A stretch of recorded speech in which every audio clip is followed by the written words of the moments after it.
An arch is in the form of a semi-ellipse. It is 8 meters wide and 2 meters high at the center. Find the height of the arch at a point 1.5 meter from one end. तो सबसे पहले तो इसकी figure बनाते हैं. हमें दिया हुआ है कि आर्च सेमी एलिप्स की फॉर्म में है. सेमी एलिप्स मतलब आधा एलिप्स. इसको पूरा करें तो पूरा एलिप्स कुछ इस तरह से दिखेगा. अब हमें ये नहीं दिया हुआ है कि एलिप्स है कहाँ पर, बट अपने कन्वीनियंस के लिए मान लेते हैं कि इसका सेंटर ओरिजिन है. ये मेजर एक्सेस हो जाएगा और ये माइनर एक्सेस. तो इसको यूज़ करके एक बार वीडियो पॉज करो, खुद से ट्राई करने की कोशिश करो. ओके, चलो साथ में करते हैं. देखते हैं हमें क्या क्या दिया हुआ है. ये है 8 meters wide and 2 meter high at the centre. 8 meter wide है यानी कि यहाँ से लेकर यहाँ तक 8 मीटर्स है. अब क्योंकि सिमेट्री है तो ओरिजिन से यहाँ से आधा अगर हम ले तो ये 4 मीटर होगा. तो ये पॉइंट हो जाएगा 4,0 और ये पॉइंट हो जाएगा -4,0. दूसरा दिया हुआ है कि ये 2 meters high at the centre है यानी कि ये लेंथ दी हुई है 2 मीटर्स. तो ये वाला पॉइंट हो जाएगा 0,2. वैसे ये पॉइंट हो जाएगा 0,-2. बट हमें इसकी ज़रूरत नहीं है. अब देखते हैं क्या निकालना है. Find the height of the arch at a point 1.5 meters from one end. End से 1.5 मीटर जाना है, सेंटर से नहीं जाना. तो कोई भी एक एंड उठाते हैं, मान लेते हैं ये वाला उठाते हैं. यहाँ से 1.5 मीटर्स पीछे चलते हैं. हमें इस पॉइंट पे इस आर्च की हाइट निकालनी है. हमें ये चीज़ निकालनी है. इस पॉइंट के कोऑर्डिनेट्स क्या होंगे? 4 - 1.5 ये हो जाएगा 2.5,0. और इसके ऊपर अगर हम जाएं तो इस पॉइंट का एक्स कोऑर्डिनेट ये भी 2.5 हो जाएगा. तो हमें इसकी हाइट निकालनी है यानी कि हमें इस पॉइंट का वाई कोऑर्डिनेट चाहिए. एक्स कोऑर्डिनेट यूज़ करके वाई कोऑर्डिनेट तभी मिलेगा जब हमारे पास इस एलिप्स की इक्वेशन होगी. अब एलिप्स की इक्वेशन कैसे निकालें? उसके लिए हमें सेमी मेजर और सेमी माइनर एक्सिस चाहिए. हमें ए और बी की वैल्यूज चाहिए. वो हमें दी हुई है क्वेश्चन में. ए हो जाएगा 4 और बी हो जाएगा 2.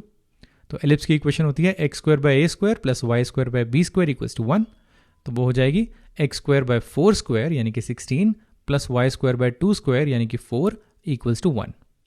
इस इक्वेशन में अगर हम x की वैल्यू 2.5 डालेंगे तो हमें y मिल जाएगा. वही इसकी हाइट होगी. तो चलो डालते हैं. 2.5² / 16 + y² / 4 = 1. ये हो जाएगा 6.25 / 16 + y² / 4 = 1. y² / 4 आ जाएगा 1 - 6.25 / 16. 4 से मल्टीप्लाई करें तो y² हो जाएगा 4 × 1 - 6.25 / 16. 16 - 6.25 यानी कि 10 - 0.25 यानी कि 9.75. ये न्यूमरेटर, डिनोमिनेटर है 16 और यहाँ पर 4 है. तो y² हो जाएगा 9.75 डिवाइडेड बाय 4. तो ये 2 से थोड़ा सा ज़्यादा होगा, 2.4375. और इसकी अप्रॉक्सीमेट वैल्यू हो जाएगी अगर हम स्क्वायर रूट लें तो 1.56. तो इसकी हाइट की अगर हम बात करें 1.5 मीटर्स फ्रॉम वन एंड, वो हो जाएगी अप्रॉक्सीमेटली 1.56. यही अगर हम इस पॉइंट से जाते हैं तो यहाँ पर भी सिमेट्री से सेम हाइट होती. अगला सवाल करते हैं. A man running a race course notes that the sum of the distances from the 2 flag posts from him is always 10 meters and the distance between the flag posts is 8 meters. Find the equation of the path traced by the man. तो हमें question में दिया हुआ है कि एक आदमी भाग रहा है एक रेस कोर्स पे और 2 फ्लैग पोस्ट्स हैं और ये फिक्स्ड फ्लैग पोस्ट्स हैं, ये हिल नहीं रहे हैं. अगर सम ऑफ डिस्टेंसेस निकालें इसकी तो वो हमेशा 10 मीटर होती है. दूसरी चीज़ दी हुई है कि इन दोनों फ्लैग पोस्ट्स के बीच की डिस्टेंस है 8 meters. तो हमें इक्वेशन निकालनी है. ये जो इंसान भाग रहा है उसके पाथ की इक्वेशन निकालनी है. तो एक बार वीडियो पॉज करो, सोचो इसके बारे में, इसे विजुअलाइज करने की कोशिश करो. ओके, तो क्वेश्चन में एक बहुत बड़ा क्लू दिया हुआ है. सम ऑफ डिस्टेंसेस 2 पॉइंट से फिक्स्ड है. ये क्लासिक डेफिनेशन है एलिप्स की.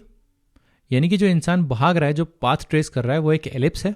एलिप्स की डेफिनेशन होती है locus of a point for which the sum of distances from 2 given points remains constant. तो अगर फ्लैग पोस्ट्स यहाँ और यहाँ हैं और आदमी ऐसे भाग रहा है तो सम ऑफ डिस्टेंसेस सेम रहेंगे. यानी कि ये आदमी एलिप्स पे भाग रहा है, इसका पाथ एक एलिप्स बना रहा है.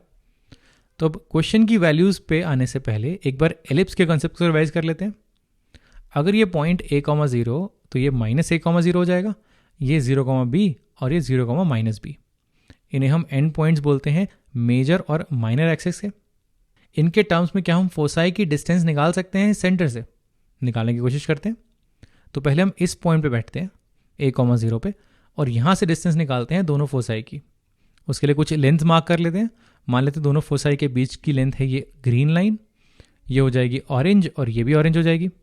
अब इस ग्रीन और ऑरेंज लाइन सेगमेंट्स के टर्म्स में डिस्टेंसेस निकालते हैं. इस पहले फोकस से डिस्टेंस निकालें तो वो हो जाएगी ऑरेंज लेंथ. इस दूर वाले से निकालें तो वो हो जाएगी ऑरेंज प्लस ग्रीन. अब सम ऑफ डिस्टेंसेस कितनी होंगी? Orange plus green plus orange. और इन सबको अगर हम लाइन से रखें तो ये हो जाएगा orange plus green plus orange. तो इस फिगर से हम देख सकते हैं कि sum of distances from two foci actually बराबर हैं distance from this point to this point. ये दोनों एंड पॉइंट्स के बीच की डिस्टेंस के बराबर हो जाएगी। और वो कितनी है? अगर ये लेंथ a है तो इसका डबल यानी कि 2a। तो जो सम हमेशा फिक्स्ड रहता है वो एक्चुअली 2a के बराबर है, which is 2 times semi major axis. अब इस पॉइंट से उठ के इस पॉइंट पे आते हैं 0, b। डिस्टेंस का सम दोनों फोसाई से 2a के बराबर है। तो सिमेट्री से बोल सकते हैं कि ये लेंथ a है और ये लेंथ a है, दोनों से a यूनिट्स दूर होगा। अब इस राइट ट्रायंगल में अगर हम देखें, ये हाइपोटेन्यूज a है, ये लेंथ b है, तो ये वाली जो डिस्टेंस है इस फोकस की ओरिजिन से डिस्टेंस है वो निकल जाएगी। पाइथागोरस थ्योरम से हम बोल सकते हैं कि अगर ये लेंथ c है तो ये हो जाएगा c² equals to a² minus b²। Square root लेके c आ जाएगा। इस पॉइंट के कोऑर्डिनेट हो जाएंगे c,0 और इसके हो जाएंगे माइनस c,0। अब जब हमारे कॉन्सेप्ट्स रिफ्रेश हो गए हैं, अब एक बार इस क्वेश्चन को ट्राई करते हैं। तो अगर हम इसकी इमेज बनाएं, ये दोनों हमारे फ्लैग पोस्ट्स हो जाएंगे।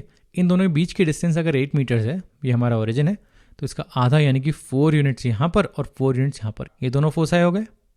दूसरी चीज़ हमें दी हुई है कि सम ऑफ डिस्टेंसेस 10 मीटर्स है, यानी कि 2a 10 मीटर्स है, तो a हो जाएगा 5। ये लेंथ अभी हमने देखी, ये 5 के बराबर हो जाएगी, ये भी 5 के बराबर हो जाएगी। अब इस राइट ट्रायंगल में देखते हैं हमें क्या क्या पता है। ये 5 है, ये 4 है, तो ये हो जाएगी 3। ये 3, 4, 5 का राइट एंगल ट्रायंगल बन जाएगा। अब हमारे पास b आ गया 3, a आ गया 5। इन दोनों को यूज करके हम इसकी इक्वेशन निकाल सकते हैं। अब एक बार इमेज बन गई है तो इक्वेशन निकालना स्ट्रेट फॉरवर्ड है। ये हो जाएगा x² plus y² b² equals to 1। a की जगह 5 और b की जगह 3 डालते हैं। x² 25 plus y² 9 equals to 1। तो जो इक्वेशन हम निकालना चाहते हैं वो हो जाएगी x² 25 plus y² 9 equals to 1।